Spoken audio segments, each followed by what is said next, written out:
इंग्लिशमधले काही टॉपिक असे आहेत की जे तुम्ही एकदा रिवाईज केले तरी तुम्हाला पैकीत पैकी मार्क्स मिळवून देतात. असे जे अति महत्त्वाचे टॉपिक जे आहेत ते आपण व्हिडिओमध्ये कवर करणार आहे. ते टॉपिक म्हणजे types of sentences, parts of speech, punctuation, modal auxiliary, slogan and SMS. हे टॉपिक कदाचित तुमच्या आधी झालेले असेल, क्वेश्चन पेपर सोडवताना तुम्हाला स्लाइटली आयडिया असेल, पण हा जर व्हिडिओ तुम्ही पाहिला बाळांनो तर तुम्हाला ह्या टॉपिकवरचा एकही प्रश्न आला तरी तो व्यवस्थित सोडवता येईल, अचूक प्रश्न सोडवता येईल ह्याची गॅरंटी मी घेते. पण एकच अट आहे, तुम्हाला हा जो व्हिडिओ आहे शेवटपर्यंत न स्किप करता पाहायचा आहे, कारण की स्किप केला की एखादा भाग काय होईल तुमचा गाळला जाईल आणि तो कदाचित महत्त्वाचा असेल, परीक्षेमध्ये तशाच प्रकारचा प्रश्न विचारला जाईल. म्हणून व्हिडिओ जो आहे तो बाळांनो शेवटपर्यंत पहा. त्याचबरोबर पुढचा जो व्हिडिओ असणार आहे तो तुम्ही मला कमेंट करून कळवायचं आहे की तो तुम्हाला व्हिडिओ पाहिजे का नाही. ईमेल, वेबसाईट, न्यूज आणि जे शॉर्ट नोट किंवा डायलॉग यावर जो हे जे टॉपिक आहेत ह्यावर तुम्हाला हवा असेल तर तुम्ही yes madam we want that video on creative writing असं मला कमेंट करून कळवा. मी नक्कीच तो व्हिडिओ बनवून पाठवेल. तत्पूर्वी हा तुम्हाला व्हिडिओ व्यवस्थित पाहायचा असेल. त्यापूर्वी यशाच्या गुरुगल्ली या चॅनलवर आपल्या सर्वांचं स्वागत आहे. हा व्हिडिओ जर आवडला तर तुमच्या मित्रमैत्रिणींना शेअर करायला विसरू नका बाळांनो. हा व्हिडिओ शेवटपर्यंत पहा. चॅनलवर नवीन असाल तर चॅनलला सबस्क्राईब करा. अतिशय महत्त्वाचा टॉपिक आहे हा. चला तर मग व्हिडिओला सुरुवात करूयात. आपण टाईप्स ऑफ सेंटेन्सेस पाहणार आहोत. दिलेलं वाक्य जे आहे त्याचा प्रकार एका सेकंदात कसा ओळखायचा त्याची मी तुम्हाला ट्रिक देत आहे. बघा, टाईप्स ऑफ सेंटेन्सेस म्हणजे वाक्याचे प्रकार. वाक्याचे प्रकार 4 आहेत. ठीक आहे. Types of sentences, there are 4 types of sentences which are those assertive, interrogative, exclamatory आणि इम्पेरेटिव्ह. सगळ्यात सोपे 2 टाईप आहेत की जे तुम्हाला लगेच कळू शकतात. बघा, इंटरोगेटिव्ह सेंटेन्स, वाक्याच्या शेवटी प्रश्न आला, प्रश्नचिन्ह आला की ते इंट्रोगेटिव्ह सेंटेन्स होतो. ठीक आहे. एक्सक्लेमेटरी सेंटेन्स आपल्याला वाक्याचा प्रकारच ओळखायला लावतात. वाक्याच्या शेवटी उद्गारवाचक चिन्ह म्हणजे एक्सक्लेमेटरी मार्क आला की ते असतं exclamatory sentence. For example, what a beautiful picture this is. शेवटी काय आहे? एक्सक्लेमेटरी मार्क, म्हणून दिस इज एक्सक्लेमेटरी सेंटेन्स. वाक्य देतात, वाक्याचा प्रकार ओळखायला सांगतात. इंट्रोगेटिव्ह सेंटेन्सच्या शेवटी क्वेश्चन मार्क असतात. क्वेश्चन मार्क आला की डोळे झाकून तिथं वाक्याचा प्रकार काय लिहिणार तुम्ही? Interrogative sentence. नंतर आहे ॲसरेटिव्ह सेंटेन्स. ॲसरेटिव्ह सेंटेन्स कसं ओळखायचं? वाक्याच्या शेवटी फुल स्टॉप आला. काय आला? फुल स्टॉप आला की ते असतं ॲसरेटिव्ह सेंटेन्स. कोणतं असतं? ॲसरेटिव्ह सेंटेन्स म्हणजेच साधं वाक्य. आणि वाक्याच्या शेवटी इम्पेरेटिव्ह सेंटेन्स. आता हा चौथा टाईप पाहायचा आहे. इथं वाक्याच्या शेवटी नसतं, तर बघा, इम्पेरेटिव्ह सेंटेन्समध्ये वाक्याच्या शेवटी फुल स्टॉप तर असतोच, पण वाक्याची सुरुवात वर्बने झालेली असते. कशाने झालेली असते? वर्ब म्हणजे क्रियापदाने. For example, stand up immediately. Stand हे काय आहे? वर्ब. स्पीक द ट्रूथ, वाक्याच्या सुरुवातीला काय आलं आहे? स्पीक. स्पीक हे वर्ब आहे. म्हणजे जेव्हा एखाद्या वाक्याची सुरुवात वर्बने होते आणि जिथं कमांड किंवा रिक्वेस्ट दाखवली जाते त्यावेळेस ते वाक्य असतं imperative sentence. Exclamatory mark exclamatory sentence, question mark interrogative sentence. Imperative सेंटेन्समध्ये वाक्याची सुरुवात वर्बने आणि साधं जे वाक्य असेल, फुल स्टॉप असेल, तर ते टाईप ऑफ सेंटेन्स काय आहे? ॲसरेटिव्ह सेंटेन्स. अशा प्रकारचा जर प्रश्न आला बाळांना तर तुम्ही इझिली 2 मार्क मिळवू शकता. आणि एक्झाममध्ये कंपल्सरी 2 मार्काला हा प्रश्न असतो रे असतो. त्याचे मार्क्स तुम्ही घेणारच आहात. आपण आता पार्ट्स ऑफ स्पीच पाहणार आहोत.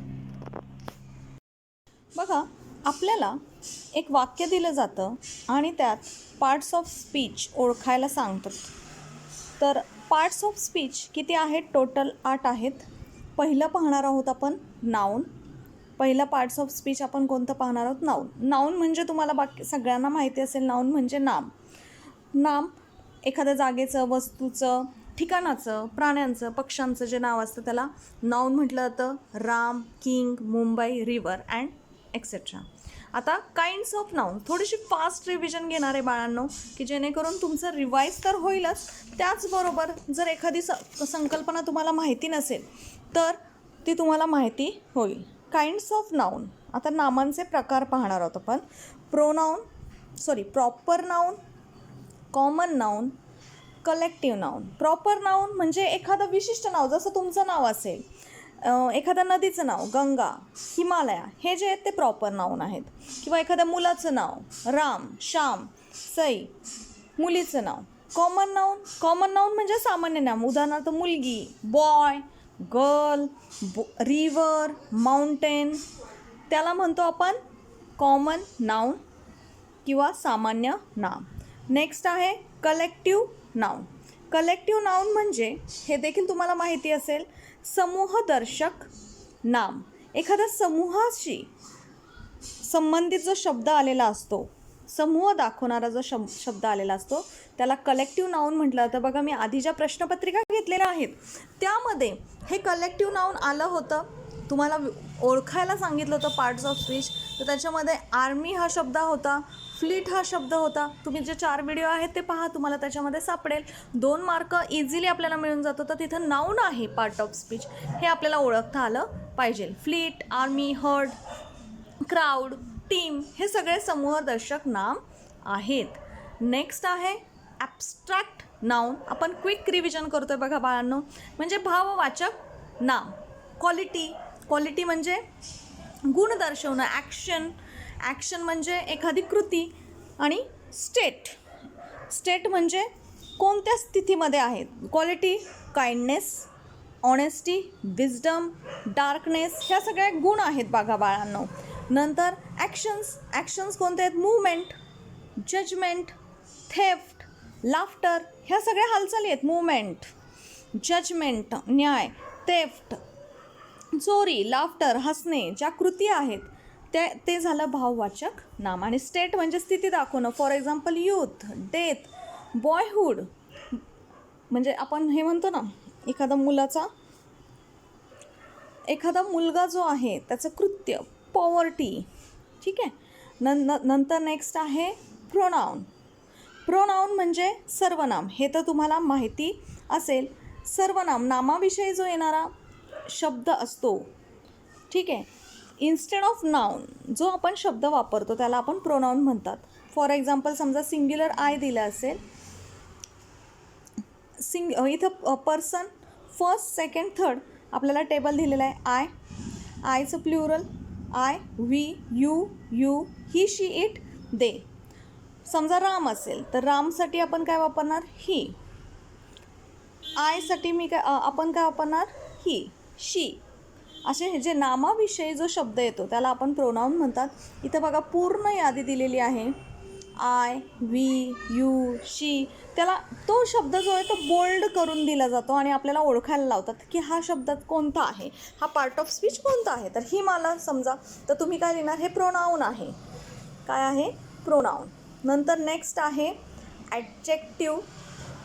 बघा, ॲडजेक्टिव्ह म्हणजे विशेषण म्हणजे काय मराठीमध्ये तुम्हाला माहिती आहे. नामाविषयी विशेष माहिती सांगणाऱ्या शब्दाला आपण विशेषण म्हणतो.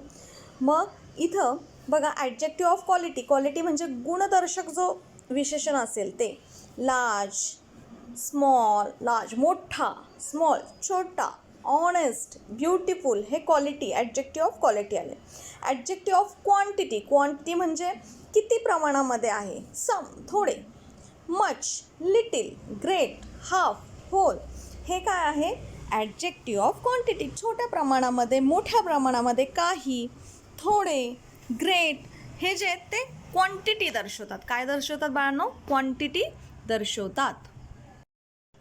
नेक्स्ट आहे बघा बाळांनो ॲडजेक्टिव्ह ऑफ नंबर. काही जे नंबर दाखवले जातात. For example 5, few, many, first, हे जे ते ॲडजेक्टिव्ह ऑफ नंबर. नंबर आला की तो ॲडजेक्टिव्ह आला.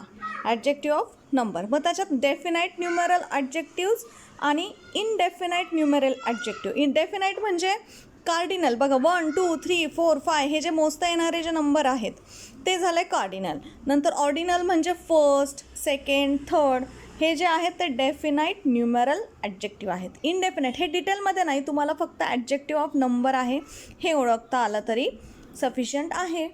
नंतर आहे इनडेफिनाईट न्यूमरल ॲडजेक्टिव्ह म्हणजे जे मोजता येत नाही, आपल्याला नक्की एक्झॅक्टली नंबर माहिती नाही असे.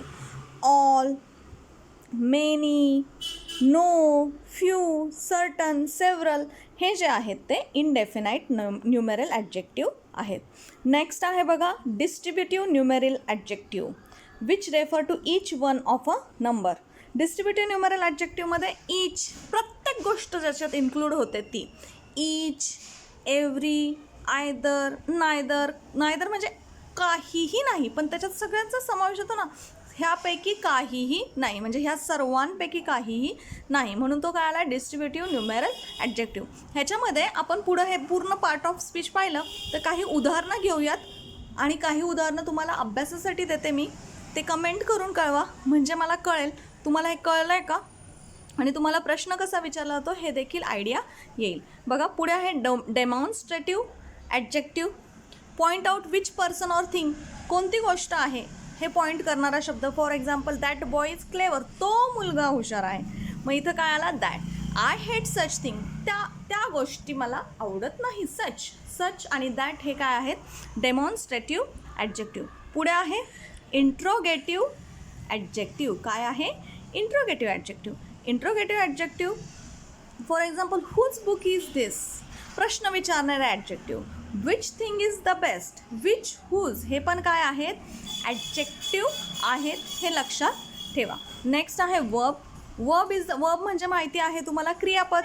हे एक्स्ट्रा सांगायची गरज नाही. I went to Pune. मी पुण्याला गेलो. Mumbai is a big city. ह्याच्यामध्ये इज हे वर्ब आलं. आय हॅव नो सिस्टर ह्याच्यामध्ये हॅव आलं. He has been teaching since 1994 ह्याच्यामध्ये हॅज बीन टीचिंग हे येणार आहे क्रियापद. ठीक आहे. आता नेक्स्ट पाहायचं आहे आपल्याला ॲडवर्ब. ॲडवर्ब म्हणजे क्रिया विशेषण. त्याच्या नावामध्येच अर्थ आहे बघा ॲडवर्ब. ॲडवर्ब म्हणजे एखाद्या क्रियेविषयी विशेष माहिती सांगणारा जो शब्द आहे त्याला ॲडवर्ब म्हटलं जातं. Adverb of time. मग टाईमशी माहिती सांगणारा कोणते शब्द आहेत नोट डाऊन करून ठेवा. नाव, बिफोर, डेली, येस्टरडे, सून हे सगळे टाईमविषयी येणारे ॲडवर्ब आहेत. ॲडवर्ब ऑफ फ्रिक्वेन्सी वारंवारता. किती वेळा झालं आहे एखादी गोष्ट ते दाखवण्यासाठी काय वापरलं तर ट्वाईस दोनदा झालं आहे, वन्स एकदा, ऑफन वारंवार, seldom etcetera. Adverb of place ठिकाणांविषयी येणारे everywhere, there, here. Adverb of manner दाखवणारे शब्द जे आहेत क्लिअरली, सॅडली, ब्रेवली, क्वाईटली कोणतेही शब्द असू शकतात. क्वांटिटी दर्शवणारे शब्द adverb of quantity, quite, enough, almost हे जे आहेत ते ॲडवर्ब ऑफ क्वांटिटी आहेत. नंतर adverb of reason hence, therefore हा आला की ॲडवर्ब होतो. नेक्स्ट आहे प्रिपोजिशन शब्दयोगी अवयव. आता प्रिपोजिशन्स कोणते कोणते आहेत ते लक्षात ठेवा. In, on, of, to, by, under, over, up, down म्हणजे एखादं वाक्य देतात आणि इनला अंडरलाईन केलं की तुम्हाला ओळखायला लावतात हे काय आहे तर तुम्हाला सांगता आलं पाहिजे की ते प्रिपोजिशन आहे किंवा योग्य प्रिपोजिशन ओळखायला लावतात. वाक्य पाहू आपण मग तुमच्या लक्षात येईल. कंजंक्शन्स कोणते आहेत दोन शब्द जोडणारे दोन वाक्य जोडणारे जे असतात त्याला कंजंक्शन म्हटलं जातं. शब्द जे असतात त्याला कंजंक्शन म्हटलं जातं. For example and, or, but, because, still, that, though, either or, neither nor, not only, but also etcetera हे लक्षात ठेवा तुम्ही. नेक्स्ट आहे इंटरजेक्शन केवल प्रयोगी अवयव. बघा इंटरजेक्शन केवल प्रयोगी अवयव. An interjection is a word which express some sudden feelings. तात्काळ लगेच आपल्या ज्या फिलिंग दाखवल्या जातात त्या अलास, हुर्रा, हुश, हॅलो, सडनली आपले हे उद्गार निघतात ना. अलास शी इज डेड, अरे रे ती मेली, मग हे अलास हे काय झालं interjection. Hurrah we have won, अरे आपण तर मॅच जिंकलं. Hush don't make a noise, noise करू नका. तर hush. Hello what are you doing here, तू इथे काय करतोयस. मग अलास, हुश, हुरा, हॅलो हे जे आहेत ते काय आहेत इंटरजेक्शन. आता ह्याच्यावरील आपण काही वाक्य पाहूयात. आपण पार्ट्स ऑफ स्पीचवरील काही उदाहरणं पाहूयात, म्हणजे तुम्हाला एक्झॅक्टली कळेल. आणि काही उदाहरणं मी तुम्हाला होमवर्कला देणार आहे, ते तुम्ही मला कमेंट करून कळवा. बघा, he has gone out for a drive. Underline केलेलं जे शब्द आहे त्याचा आपल्याला पार्ट ऑफ स्पीच ओळखायचा आहे. ड्राईव्ह म्हणजे ही एक कृती आहे, क्रिया आहे. म्हणून क्रियेला कोणता शब्द वापरतो, काय असतं पार्ट ऑफ स्पीच, वर्ब म्हणजे क्रियापद. म्हणून इथं पर्याय येणार आहे प्रश्न क्रमांक 1चा.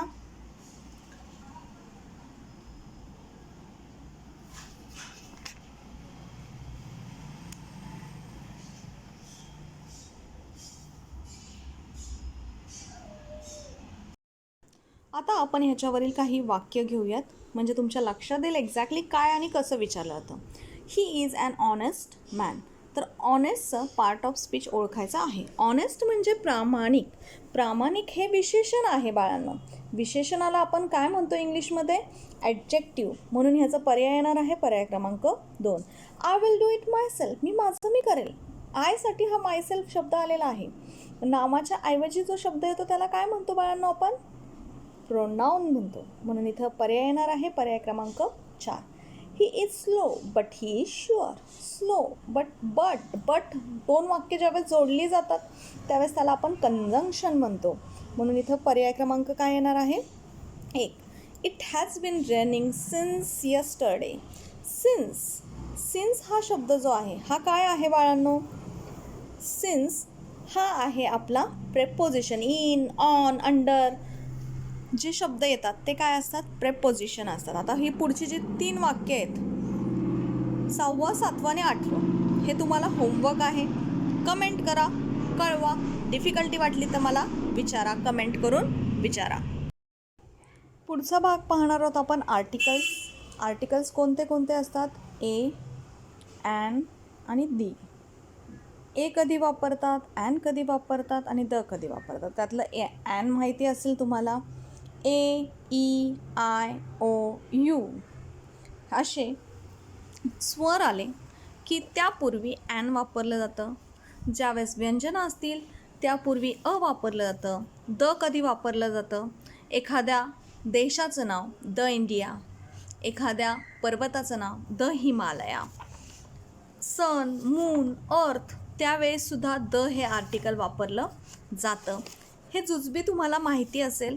आपण ह्याच्यावरची वाक्य घेऊयात, म्हणजे तुमच्या क्लिअरली लक्षात येईल कधी कोणतं आर्टिकल वापरलं जातं.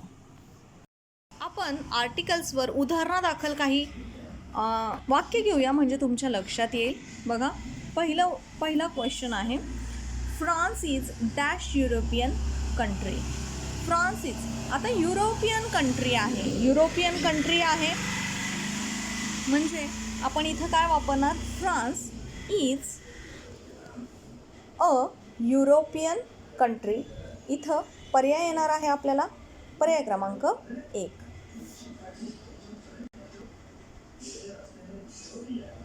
बघा, आर्टिकल्सची काही आपण एक्झाम्पल्स घेऊया. पहिला एक्झाम्पल, वॉट डॅश पिटी. बघा, मी एक क्वेश्चन पेपर घेतले होते, काही क्वेश्चन पेपरचे इंग्लिशच्या क्वेश्चन पेपरचे व्हिडिओ बनवलेले आहे. त्याची लिंक हवी तर मी तुम्हाला डिस्क्रिप्शन बॉक्समध्ये देईल.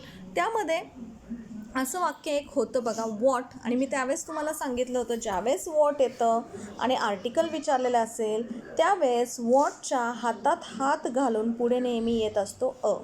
म्हणून इथं काय येणार आहे, वॉट अ पिटी. पर्याय क्रमांक 1 काय येणार आहे, पर्याय क्रमांक 1. पुढचा प्रश्न आहे बघा, I shall stay at in. AEIOU.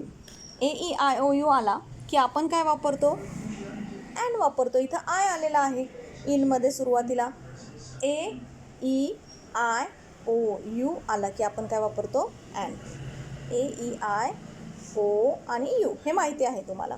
The rose is dash sweetest of all flowers. आता बघा, स्वीटेस्ट हे अशा प्रकारचं पण एक्झामला वाक्य येतं तुम्ही बऱ्याच प्रश्नपत्रिकेमध्ये पाहिलंही असेल, ज्यावेळेस सुपरलेटिव्ह डिग्री वापरली जाते, EST, ती कशी ओळखायची, तर EST आलेला असेल.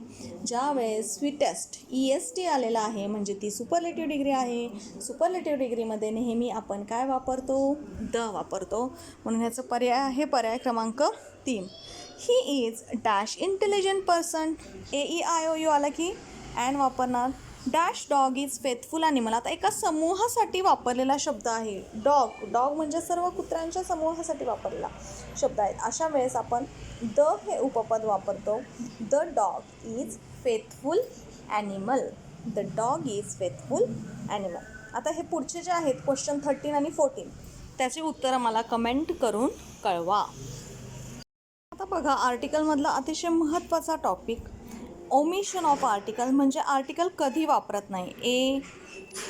ए ॲन द आपण कधी वापरत नाही हे पाहायचं आहे आपल्याला. बघा, Wien noun is use in general sense, ज्यावेळेस जनरली आपण इन जनरल नाऊन वापरला तर बघा, मॅन इज मॉर्टल, अशा वेळेस आर्टिकल वापरत नाही. मटेरियल नाऊन येतं, ठीक आहे. Do not use an article before material nouns. For example वॉटरच्या आधी आपण द वापरणार नाही. गोल्डच्या आधी आपण द वापरणार नाही, ठीक आहे.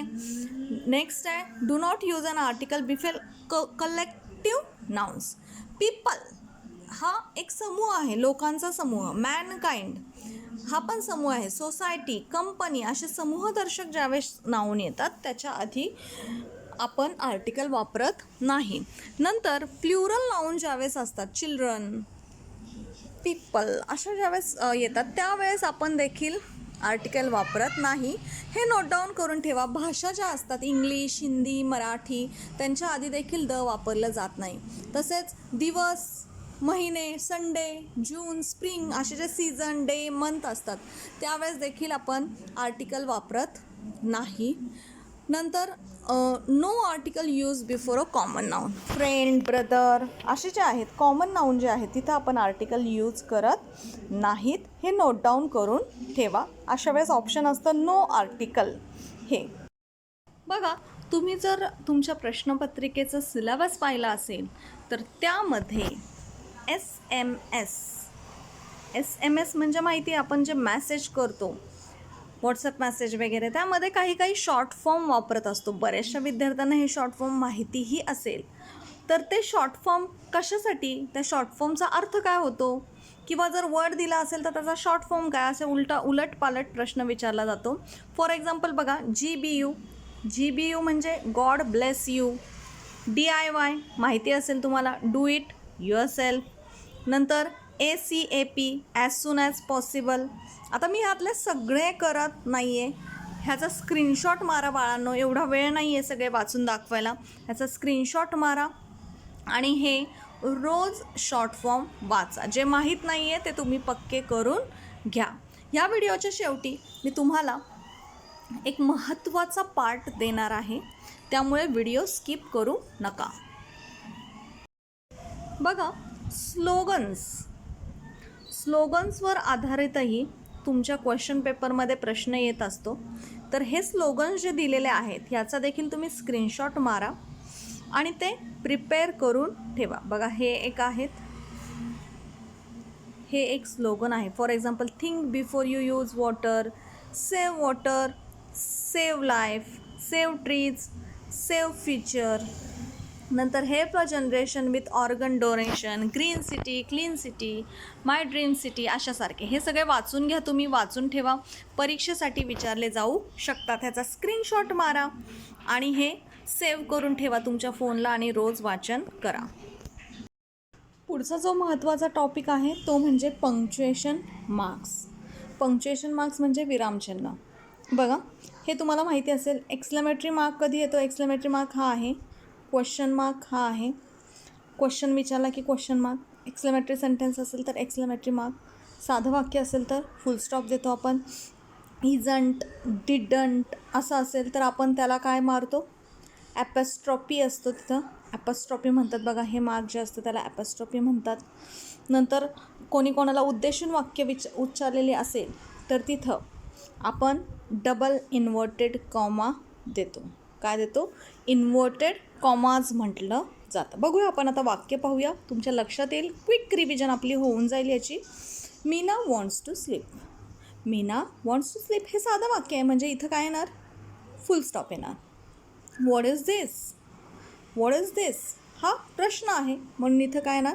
Question mark. हाऊ ब्युटिफुल हे एक उद्गारवाचक वाक्य आहे, एक्सक्लेमेटरी सेंटेन्स आहे, म्हणून इथं काय येणार? एक्सक्लेमेटरी मार्क, एक्सक्लेमेशन मार्क म्हटलं जातं. Don't worry he said. आता बघा इथं डोंटला ॲपॉस्ट्रॉफी आहे, पण तो ऑलरेडी दिलेला आहे, कॉमासुद्धा दिलेला आहे, पण हे ही सेड म्हणजे तो म्हटला आहे. इथं कन्फ्युजन होतं आहे बघा. तर इथं येतो इन्व्हर्टेड कॉमाज. डोंट वरी, त्याला आपण असा इन्व्हर्टेड कॉमा देतो, म्हणून इथं पर्याय क्रमांक 3 आहे. I am doing nothing. तर आय आणि आय एमचा कॉन्ट्रॅक्टेड फॉर्म आहे आय एम. मग इथं आपण ॲपॉस्ट्रॉफी मारतो, ॲपॉस्ट्रॉफी मार्क देतो, म्हणून इथं पर्याय क्रमांक येणार आहे 4. आता हे जे राहिलेले वाक्य आहेत 6, 7, 8, 9 बघा, पाहून घ्या ते. आणि हे 10वं वाक्य, ह्याची उत्तरं तुम्ही सॉल्व करा. कमेंट करून मला कळवा. जर डिफिकल्टी असेल तर वाक्य विचारू शकता तुम्ही मला. कोणताही तुम्हाला डिफिकल्ट टॉपिक वाटत असेल तर तुम्ही मला जरूर विचारू शकता, मी त्यावर जरूर व्हिडिओ बनवेल. पुढचा जो टॉपिक आहे तो आहे मॉडल ऑक्झिलरीज. अतिशय महत्त्वाचा टॉपिक आहे बाळांनो हा. 2 मार्काला ह्यावर नक्कीच क्वेश्चन विचारला जातो. तर मॉडल ऑक्झिलरीज कोणते आहेत? कॅन, कुड, मे, माईट, शाल, विल हे जे आहेत हे कॉमन आहेत, ते तुम्हाला माहिती आहे. बघा कॅन कधी वापरायचं? कॅन नेहमी बऱ्याच वेळा ॲबिलिटी, परमिशन. ॲबिलिटी म्हणजे एखादी करण्याची कुवत. I can lift the box, मी हा बॉक्स उचलू शकतो. ॲबिलिटी दाखवण्यासाठी कॅन वापरला जातो. परमिशन मागण्यासाठी you can go now, permission देण्यासाठी कॅन वापरला जातो. पॉसिबिलिटी, शक्यता दाखवण्यासाठी सुद्धा कॅन वापरला जातो. कॅन दिस बी इझी, हे इझी असेल का? Can our scholarship paper will easy, इथं पण शक्यता आहे, म्हणजे कॅन हा शक्यता वापरला जातो. पॉसिबिलिटी दाखवण्यासाठी वापरला जातो. मेसुद्धा पॉसिबिलिटी दाखवण्यासाठी. आता मे आणि कॅन योग्य ठिकाणी, योग्य थोडा विचार करायचा. आपण इंग्लिश लँग्वेज आपली भाषा वापरत असतो, बोलून पाहायचं ते वाक्य कसं वाटतंय आणि प्रॉपर ऑक्झिलरी वापरायची. Possibility, it may be true, हे ट्रू असू शकेल. विश, एखादी इच्छा व्यक्त करण्यासाठी. इच्छा, for example may God bless you, dash येईल, डॅश गॉड ब्लेस यू, आपण काय म्हणणार? May God bless you. हे वाक्य ऐकलेलं आहे.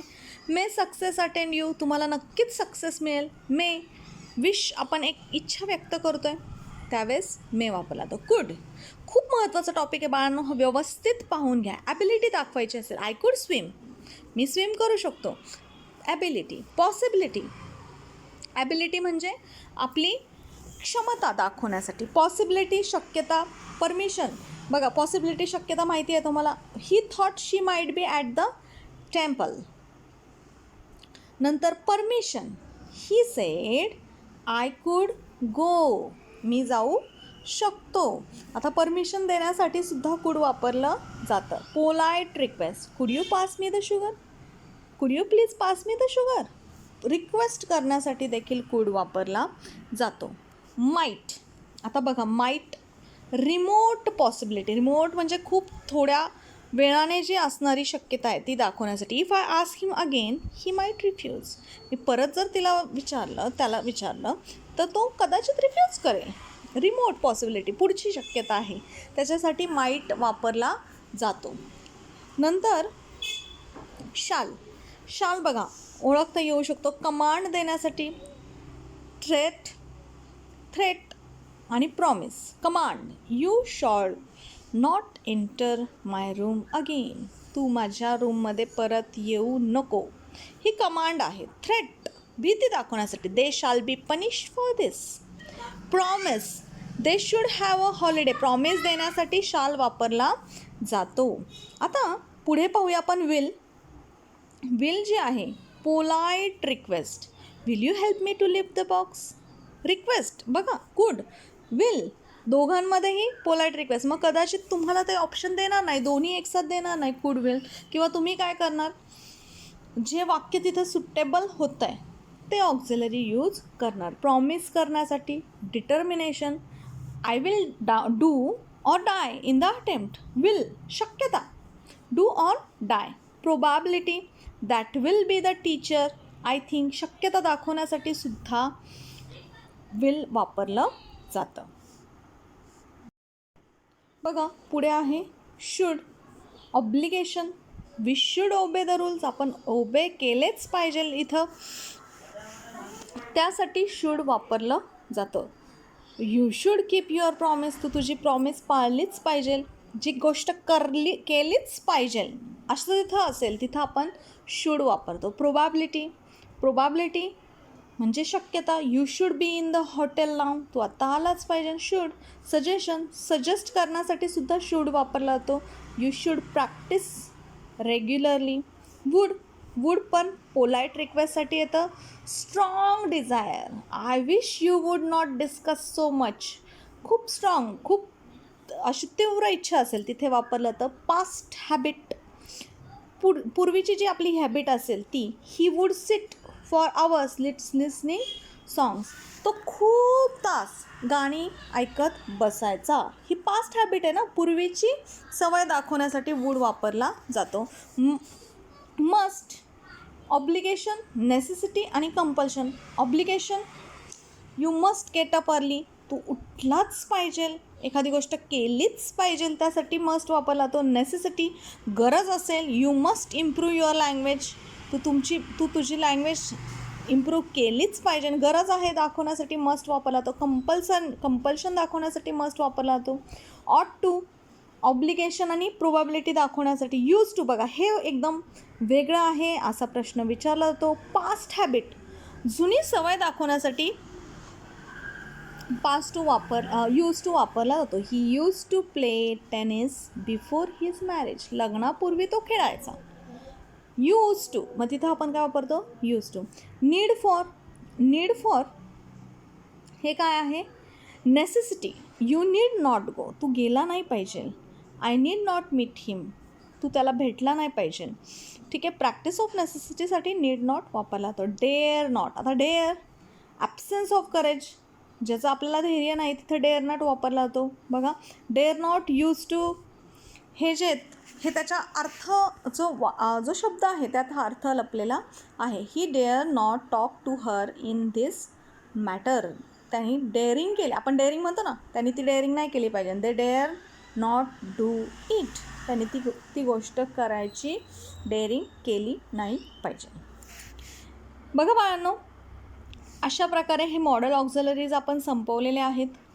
याच प्रकारचे जे SMS टॉपिक हा देखील आपण पाहिलेला आहे.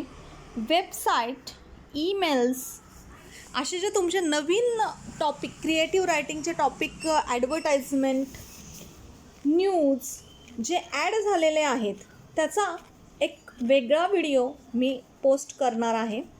लवकरच 1 किंवा 2 दिवसामध्ये मी नक्कीच तो बनवेल. तुम्हाला तो जर हवा असेल तर तुम्ही मला, हो मॅडम आम्हाला तो हवा आहे, हवा असेल तर येस म्हणून कमेंट करून पाठवा. नको असेल, आम्हाला येतो आहे तो ऑलरेडी, तर नाही कमेंट पाठवल्या तरी चालतील. बघा हा व्हिडिओ अतिशय महत्त्वाचा आहे बाळांनो. व्हिडिओ व्यवस्थित पहा. 1-2 वेळा जरी तुम्ही पाहिला हा व्हिडिओ व्यवस्थित, तरी तुमची रिव्हिजन व्यवस्थित होईल आणि तुम्हाला हे जे हातचे मार्क आहेत ते तुम्ही घालवणार नाहीत. व्हिडिओ आवडला असेल तर लाईक करा, तुमच्या मैत्रिणींना शेअर करा. चॅनलवर नवीन असाल तर चॅनल सबस्क्राईब करा. Thanks for watching.